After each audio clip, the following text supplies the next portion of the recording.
नमस्कार और धन्यवाद भी आप सबको मेरी तरफ से कि आप बहुत शॉर्ट नोटिस में यहाँ पर उपस्थित हैं। आज हम जो इलेक्शन डिपार्टमेंट की तरफ से as a chief electoral officer मैं आपको स्पेशल इंटेंसिव रिवीजन जो त्रिपुरा में होना है, जो प्रपोज्ड है, उसके बारे में थोड़ा ब्रीफ करना चाहूँगा। जैसा कि आप जानते हैं, honourable election commission of India ने 14 मई 2026 को जो फेज 3 में 19 स्टेट्स और यूनियन टेरिटरीज के लिए SIR का शेड्यूल अनाउंस किया था, जिसमें त्रिपुरा भी एक राज्य है। SIR का जो मुख्य उद्देश्य है कि कैसे इंश्योर करें कि हम एलिजिबल इलेक्टर एलिजिबल है उसको इलेक्टोरल रोल में इंक्लूड करें, और जो इनएलिजिबल है उसको इंश्योर करें कि वो इलेक्टोरल रोल में ना हो। ये जो एक्सरसाइज लिया जा रहा है, इसको ये इंश्योर करने के लिए कि जो हमारा इलेक्टोरल रोल हो वो एक्यूरेट हो, इंक्लूसिव हो, अपडेट हो, फ्री फ्रॉम डुप्लीकेट नहीं हो, कोई डेड वोटर्स नहीं हो, शिफ्टेड वोटर्स नहीं हो, और कोई इनएलिजिबल इलेक्टर्स इलेक्टोरल रोल में नहीं हो। त्रिपुरा में एक जो SIR एक्सरसाइज होगी, उसकी जो क्वालिफाइंग डेट होगी वो 1 अक्टूबर 2026 को होगी।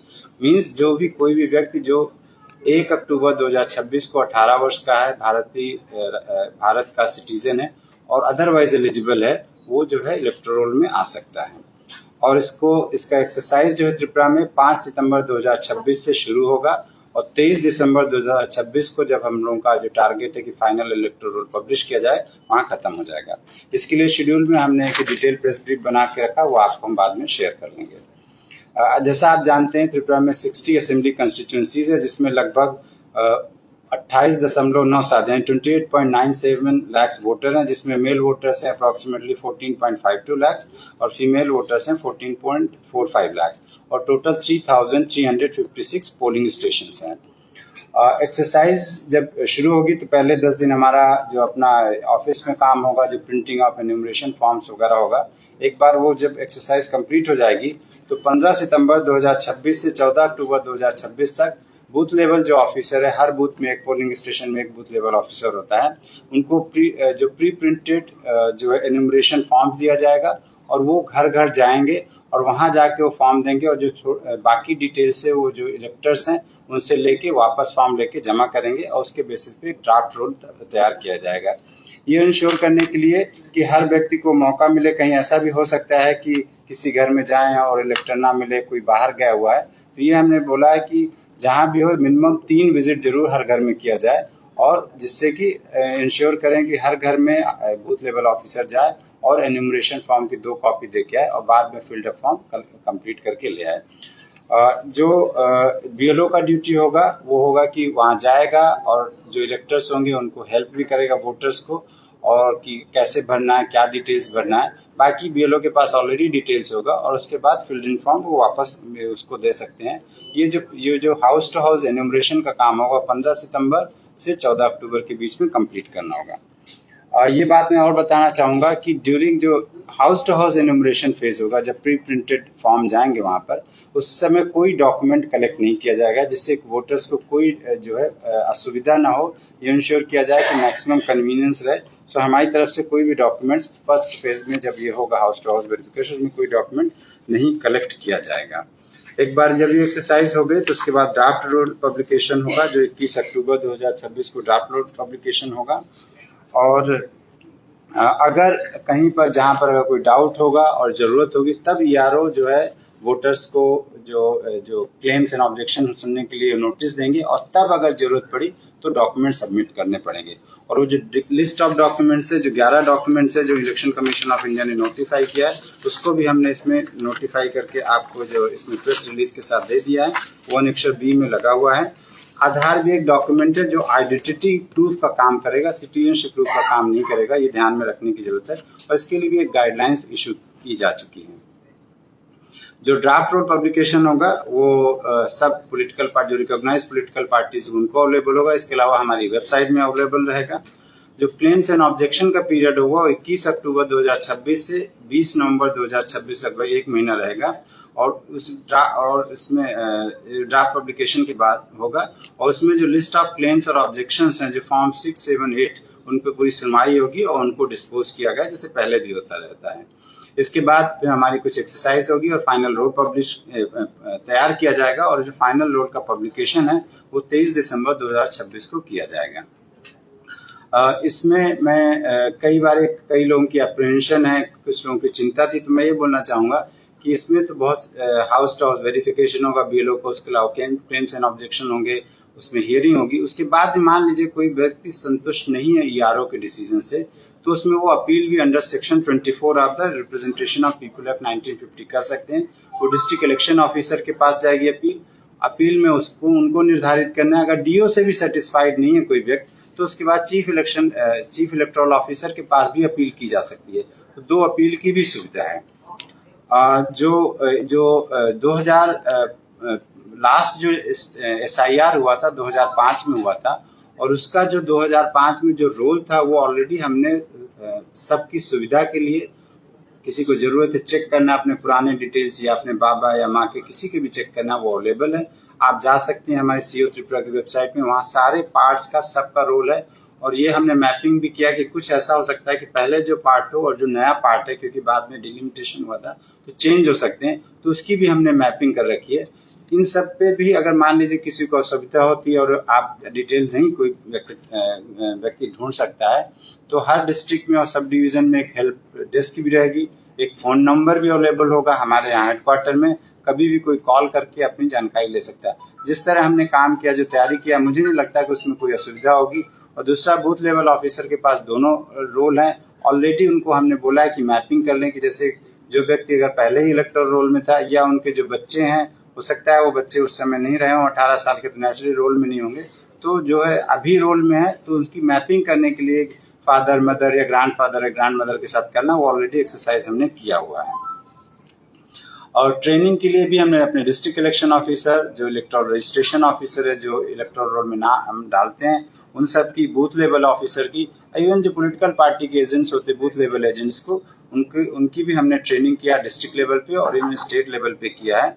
और ये जो इसके अलावा हमने स्टेट लेवल पे भी पॉलिटिकल पार्टीज की मीटिंग किया है, अपने डिस्ट्रिक्ट मजिस्ट्रेट एंड कलेक्टर के साथ भी मीटिंग किया, SDMs के साथ भी मीटिंग किया, उनको प्रॉपरली ब्रीफ किया गया और उनको इंस्ट्रक्शन दिया गया कि जैसे ही एक्सरसाइज शुरू होगी उसके पहले से वो कंटिन्यूसली पॉलिटिकल पार्टीज के जो उनके बूथ लेवल एजेंट हैं उनके टच में रहें और उनके साथ मीटिंग करें, और अगर कहीं कोई प्रॉब्लम हो तो उसको जरूर दूर करें। इसके साथ में हमारी वैसे एक रिक्वेस्ट आपसे होगी कि ऐसी, जब ये बहुत ही गुरुत्वपूर्ण एक्सरसाइज है और इसमें हमें सब लोगों का सहयोग चाहिए, और ये एक्सरसाइज हमेशा पॉलिटिकल पार्टीज के एक्टिव कोऑपरेशन के साथ होती है। उसमें हमें मीडिया का भी बहुत सहयोग चाहिए होता है, क्योंकि बहुत बार फेक न्यूज़ आती है, कुछ छोटी सी चीज़ को कुछ दूसरे तरीके से लिखा जाता है। तो इसलिए हमारा आपसे रिक्वेस्ट होगा, कहीं आपको डाउट हो निश्चित तौर पे हमें अप्रोच करिए, और कहीं पर कुछ फैक्चुअल एक्यूरेसी की प्रॉब्लम हो या कुछ भी हो तो जरूर हमसे क्लैरिफिकेशन ले लीजिएगा, और ऑफिशियल जो ऑर्डर्स है उन पर विश्वास करिएगा। और इसके लिए हमारी वेबसाइट में जो भी हमारे इंस्ट्रक्शन जो रेलिवेंट होंगे वो जरूर डालेंगे। हमारे ऑफिसर होंगे, जो मीडिया ऑफिसर होंगे, आप उनसे कांटेक्ट कर सकते हैं, या हमसे भी जो ऑथराइज्ड होंगे उनकी बात को रखिए, और या जो ऑफिशियल जो मतलब कम्युनिकेशन है उस पर विश्वास करके उसको पब्लिसाइज करिएगा। इसलिए आपका इस पीरियड में हमें आप लोगों का बहुत सहयोग होगा। और जैसा मैं देख रहा हूँ आज आप बहुत सारे नंबर्स में आए हुए हैं, मैं आशा करूँगा कि जब ये एक्सरसाइज पूरी तरह चालू हो जाएगी सितंबर में, तब भी हमारा आपके साथ एक्टिव क्या एंगेजमेंट रहेगा और कोऑपरेशन रहेगा, और हम भी रेगुलरली प्रेस ब्रीफिंग करते रहेंगे कि अगर कहीं कुछ प्रॉब्लम हो तो उसको दूर कर सकें।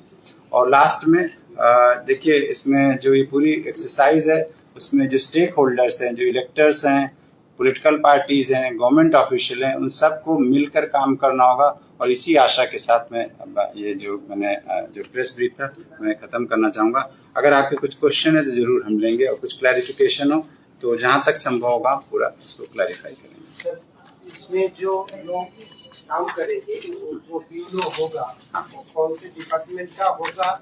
और देखा गया है हमेशा ऑपोजिशन की तरफ से ये बोला जाता है कि एजुकेशन सेक्टर का जो टीचर लोग हैं उनको ना नियुक्त किया जाए। इस तरह का कोई मेमोरेंडम आपको दिया गया है क्या?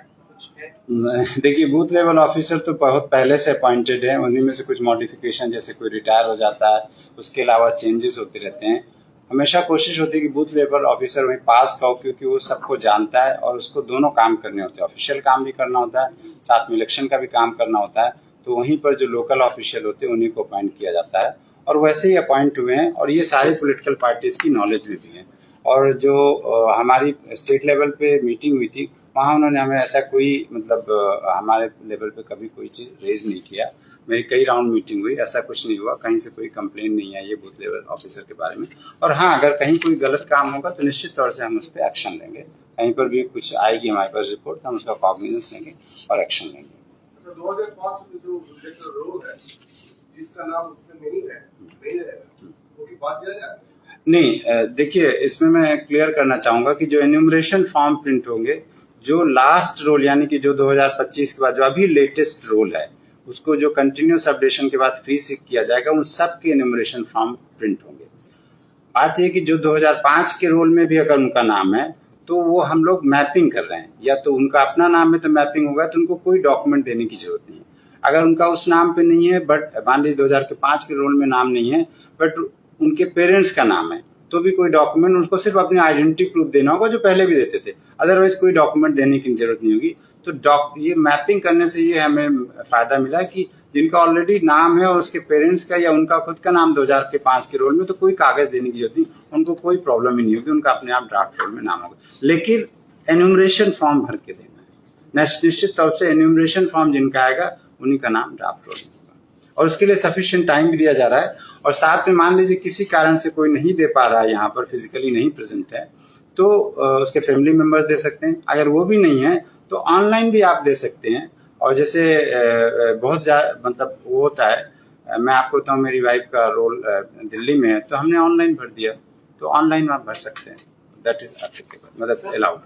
कभी कभी देखा गया है ट्रीटमेंट के कारण से लॉन्ग टाइम बाहर रहे थे, अगर इस दौरान जो आपने समय दिया उस दौरान अगर लोग जाते हैं और उनके घर में प्रेजेंट नहीं होते हैं तो क्या वो लोग का नाम जो पहले से है वोटर लिस्ट पे वो रहेगा या नहीं? देखिए हमने बताया एन्यूमरेशन फॉर्म, हर जिनका भी नाम जाएगा एन्यूमरेशन फॉर्म में उनको एन्यूमरेशन फॉर्म भर के देना है।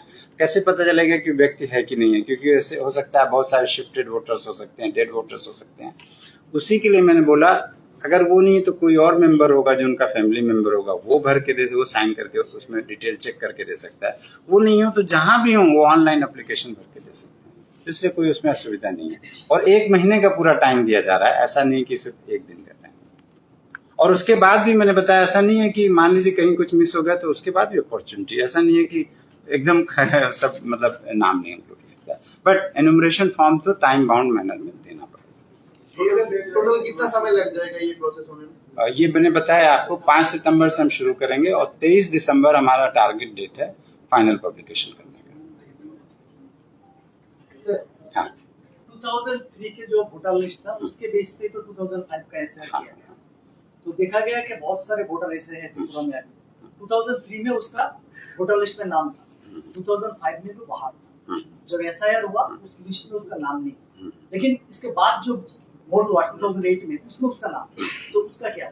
नहीं, देखिए ऐसा है कि जो बेस है ना, एन्यूमरेशन फॉर्म जो प्रिंट होंगे वो 5 में भी रोल में नाम लेने का जरूरत नहीं है। 25 के रोल में जिसका नाम है सबके एन्यूमरेशन फॉर्म प्रिंट हो रहे हैं, ठीक है। हम तो सिर्फ मैपिंग करा रहे हैं, मैपिंग नहीं तो उसके अलावा भी अपॉर्चुनिटी से कुछ डॉक्यूमेंट्स उनको देने हैं, वो सबमिट कर देंगे, रोल में नाम इंक्लूड होगा। और वो जैसे मान लीजिए 1987 के पहले बहुत सीनियर है, नेचुरली 1 डॉक्यूमेंट देना है, उसके बाद किसी को 2 डॉक्यूमेंट देने, किसी को 3 डॉक्यूमेंट। तो ऐसा नहीं कि जिसका 5 में रोल में नाम नहीं था उसके लिए कुछ नहीं, वो भी हो सकता है, लेकिन उसको अपने कुछ डॉक्यूमेंट्स देने पड़ेंगे। और ये हमने बीएलओ की अच्छी ट्रेनिंग दिया है और जनरली हमने देखा कि बहुत काफी हाई परसेंटेज में ऐसे मैपिंग आराम से हो जाती है। ये उनके ग्रैंडफादर का नाम होगा, किसी का तो होगा ही नाम, बिकॉज अगर आदमी यहाँ एग्जिस्ट करता तो नाम तो होता ही।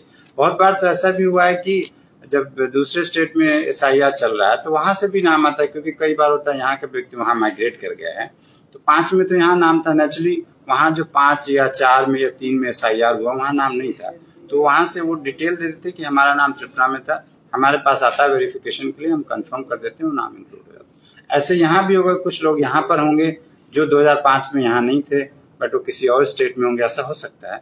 तो यहाँ से हम उनको डिटेल भेजेंगे, वो लेकिन उनको हमें तो नहीं पता होगा कि वहाँ पर उनका नाम था, कहाँ पर था, नेचुरली वो अपना डिटेल देते हैं। और इलेक्शन कमीशन ने और साथ में सारे चीफ इलेक्टोरल ऑफिसर ने जितने भी पुराना एसआईआर का रोल है सब वेबसाइट में डाल रखा है।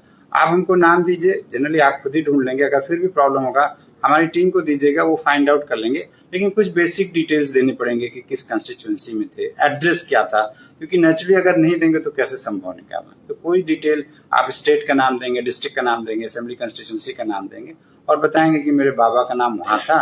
अब बाबा का नाम देंगे तो हम लोग फाइंड आउट कर लेते हैं। और ऐसे बहुत सारे केसेस निकाले हैं जो वहाँ से आता है। कई बार किसी ने सिर्फ ये, जैसे एग्जाम्पल में बता दूं, रामनगर में लिखा, बट हो सकता है कि वो 6 रामनगर में न रह के 7 नंबर या 8 नंबर में था, क्योंकि बाउंड्री में था, वो बाद में चेंज हो गया। तो हम लोग जनरली जब सर्च करते हैं तो 6 के आसपास की सारी चीज सर्च करा लेते हैं। ऐसा हम लोग करके दे रहे सर, इसके अलावा एक अलग सवाल। हाँ बताइए। वोटर लिस्ट को लेके हाँ। ये है कि SIR पे नहीं, दूसरी चीज पे है। ठीक ठीक ठीक है। वोटर आई कार्ड जो है अभी बिहार से प्रिंट होके आते हैं। हाँ। जो हमारा वोटर आई कार्ड है, तो देखा जाए ये बहुत देर हो रहा है। हाँ। तो इसके वजह से जो स्टूडेंट्स या कुछ लोग बाहर पढ़ने के लिए जाना चाहते हैं तो पासपोर्ट नहीं मिल रहे हैं, तो उसको वो वोटर आई कार्ड चाहिए। लेकिन वोटर आई कार्ड तो बिहार से आने से किसी किसी को 6 महीना, 7 महीना, 8 महीने भी लग रहा है अगर किसी करेक्शन में। तो अगर आपके तरफ से पासपोर्ट ऑफिस को ये बोल दिया जाए कि ई वोटर कार्ड जो निकलता है वो अगर उसको अप्रूव करते तो उसको पासपोर्ट मिल जाएगा। एक्चुअली 15 डेज টাইম, ঠিক আছে।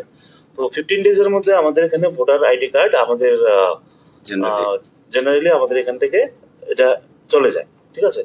কোনো কারণবশত যদি কোনো জায়গাতে কোনো প্রবলেম থাকে, এটা আমাদের ইআরও অফিস থেকে অনেক সময় আসে যে হ্যাঁ এখানে এই লটের ভোটার কার্ডগুলি আসেনি, কোনো না কোনো কারণবশত হয়তো বা 1-2 দিন দেরি হতে পারে। তো 6-7 মাসের দেরিটা একটু আমার ক্ষেত্রে नहीं, आपका है ना, देखिए हो सकता है कि ऐसा हो, आप मतलब आपकी नॉलेज में नहीं है। अगर कहीं पर ऐसा है तो हम लोग की नॉलेज पे ले आए। जैसे एक केस मेरे पास आया था कुछ दिन पहले कि उनका करेक्शन के लिए था, कुछ नहीं था, बट जब हमने पता किया तो उन्होंने एक्चुअली रिसीव नहीं किया था अपना वोटर आईडी। तो उन्होंने जब हमको ईमेल किया तो हमने ईमेल का कॉग्निजेंस लिया। फिर मैंने इनको बोला, मुझे इनफैक्ट आपको बताया, मुझे किसी ने फोन किया था करीब 11 बजे रात में, ठीक है। तो उसके बाद मिल गया, ठीक है। तो बहुत टाइम नहीं लगता है ना। तो ऐसे कई बार हमारे पास भी फोन आते हैं एपिक कार्ड के लिए 11 बजे रात में। मैं आप मतलब किसी का 12 बजे भी आना, ठीक है, जनरली कोई नहीं आता। देखिए अगर कोई व्यक्ति हमको, मैं ये मानता हूं कि अगर सीईओ को कोई व्यक्ति फोन कर रहा है, इसका मतलब उसने शायद पहले ही ऑलरेडी 2-4 लोगों से बात जरूर कर लिया होगा। तो हम लोग, क्योंकि मेरे पास हमेशा तो फोन आता नहीं, बहुत रेयरली आता है, तो जनरली आता है तो हमेशा I take cognizance and they. हो सकता है कहीं पर डिले हो जाए, मिसप्लेस भी हो सकता है, तो हम लोग जनरली करेक्ट एक्शन लेते हैं। और ई वोटर आईडी कार्ड तो मतलब ले सकते हैं। रही बात एजेंसी का, तो एजेंसी का तो ओपन टेंडर होता है, जो भी लेना चाहे, त्रिपुरा की एजेंसी लेना चाहे, हम लोग को क्या, क्योंकि उसमें कोई स्टेट का नहीं है, जो भी लेना चाहे ले ले। ऑलरेडी टेंडर किया हुआ है हमने, तो कोई भी अप्लाई कर देगा, जिसको मिल जाएगा वो ले सकते हैं। Do you have any hard copy of this? हाँ बिल्कुल, हम आपको सॉफ्ट कॉपी दे देंगे, विमल आपको PDF फाइल हम दे देंगे, ठीक है। सो ओके, तो चलिए, तो मुझे बहुत खुशी, इसका मतलब हम लोगों ने सारी चीजें क्लैरिफाई कर दिया, किसी को कोई डाउट नहीं है। क्योंकि मुझे बहुत बार ये प्रश्न आ रहे थे कि भाई बहुत लोगों को बहुत सारी चीजें नहीं पता, तो मुझे बहुत खुशी है कि आपके बहुत सारे कम क्वेश्चन है, इसका मतलब हमने अच्छा क्लैरिफाई किया।